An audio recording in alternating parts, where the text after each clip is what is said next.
안녕하세요. 매일 성경 통독 묵상을 통한 은혜 나누기의 정소록입니다. 오늘부터는 월요일부터 금요일까지 매일 아침 1년에 1독 성경 통독을 목표로 말씀 묵상을 통한 은혜 나누는 시간을 가지고자 합니다. 그동안 기도 헌신의 40일 동안 나누지 못한 창세기는 뒤로 하고 오늘부터는 출애굽기부터 시작하여서 요한계시록까지 2021년 동안 은혜 나누는 시간을 가지고자 합니다.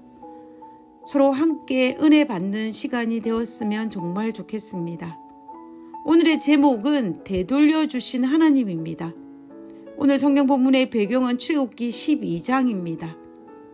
출애굽기 12장 35절에서 36절에 이스라엘 자손이 모세의 말대로 하여 애굽 사람에게 은금 패물과 의복을 구하매 여호와께서 애굽 사람들에게 이스라엘 백성에게 은혜를 입히게 하사 그들이 구하는 대로 주게 하심으로 그들이 애굽 사람의 물품을 취하였더라. 지금 이 장면은 애굽에 열재앙이 내린 후에 출애굽 직전의 모습입니다.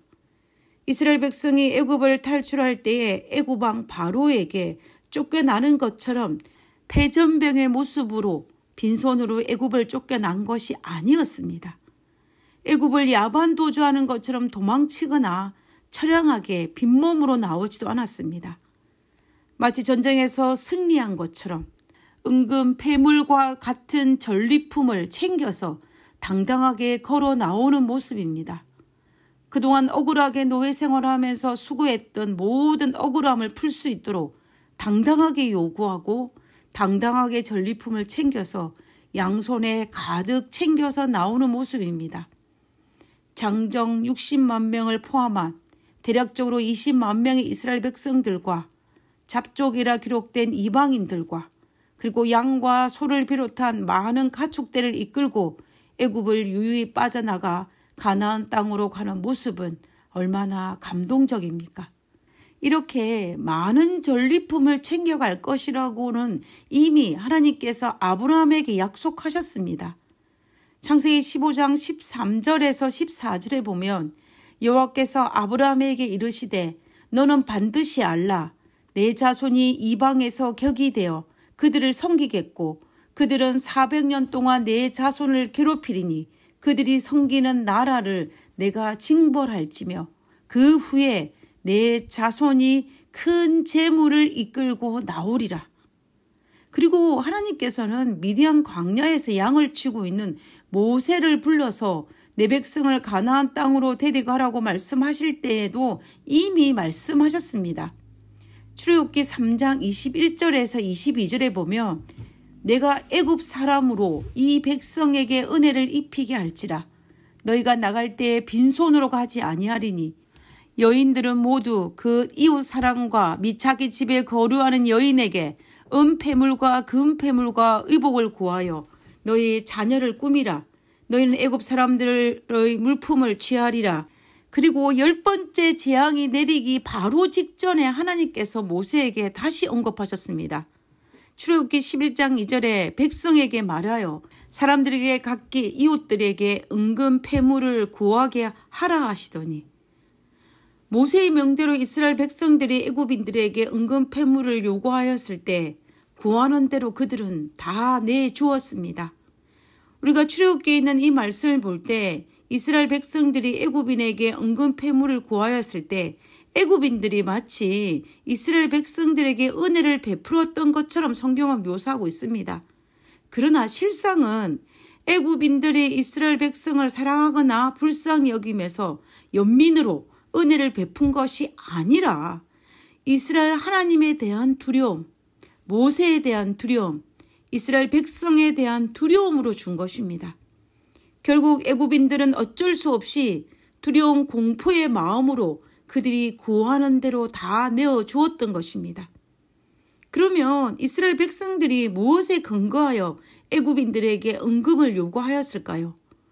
그들은 노예로 살면서 무상으로 일한 노동의 대가를 요구한 것입니다. 지금까지 억울하게 품삯을 받지 못하고 일한 노동의 대가를 요구한 것입니다. 그래서 그들은 당당하게 요구할 수 있었고 하나님은 애굽인들에게 그 노동의 대가를 지불할 수 있도록 그들의 마음속에 두려운 마음을 주신 것이었습니다.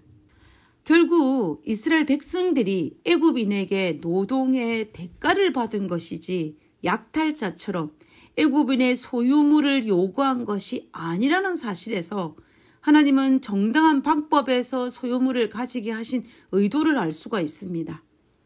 라반이 야곱의 재산을 탈취하고자 하였지만 하나님은 하나님의 방법대로 야곱의 재산을 라반에게서 빼앗아 돌려주셨던 것처럼 말입니다. 애굽인들은 이스라엘 백성의 재산을 탈취하고자 하였지만 하나님은 하나님의 방법대로 애굽인에게서 빼앗아 이스라엘 백성에게 그 재산을 되돌려 주신 것이었습니다.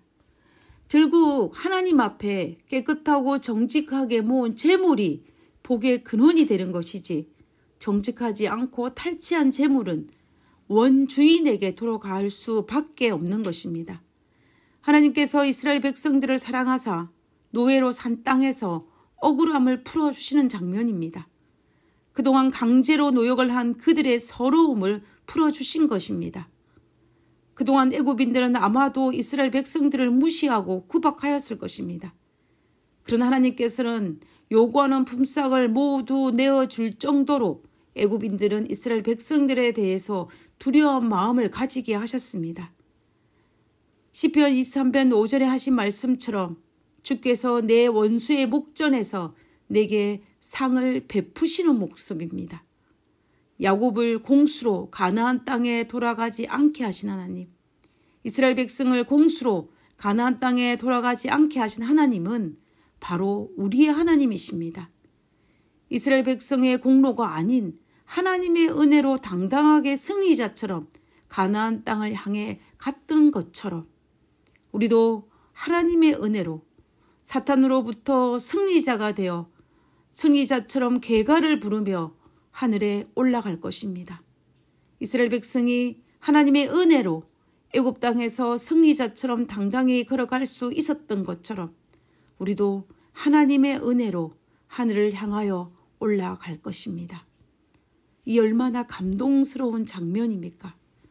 그러니 부디 오늘 우리의 삶이 힘들더라도 용기와 희망을 가지고 하나님의 약속을 믿고 우리의 신원을 갚아주시는 내 원수의 목전에서 상을 베푸시는 하나님을 믿고 끝까지 믿는 그리스도의 삶을 살아가게 되시기를 간절히 바랍니다. 하늘에 계신 저희들의 아버지 감사합니다. 이스라엘 백성들에게 승리자처럼 전리품을 챙겨갈 수 있도록 허락하여 주시는 하나님 감사합니다. 그리고 우리에게도 마지막 날에 승리자로 여겨 생명의 면류관을 허락하여 주실 것임을 인하여 감사를 드립니다. 그러므로 오늘 하루도 주님의 섭리를 믿고 성실히 살아가는 성령 충만한 그리스도인이 될 수 있도록 우리를 붙들어 주시옵기를 거룩하신 예수님 이름으로 기도드렸습니다. 아멘.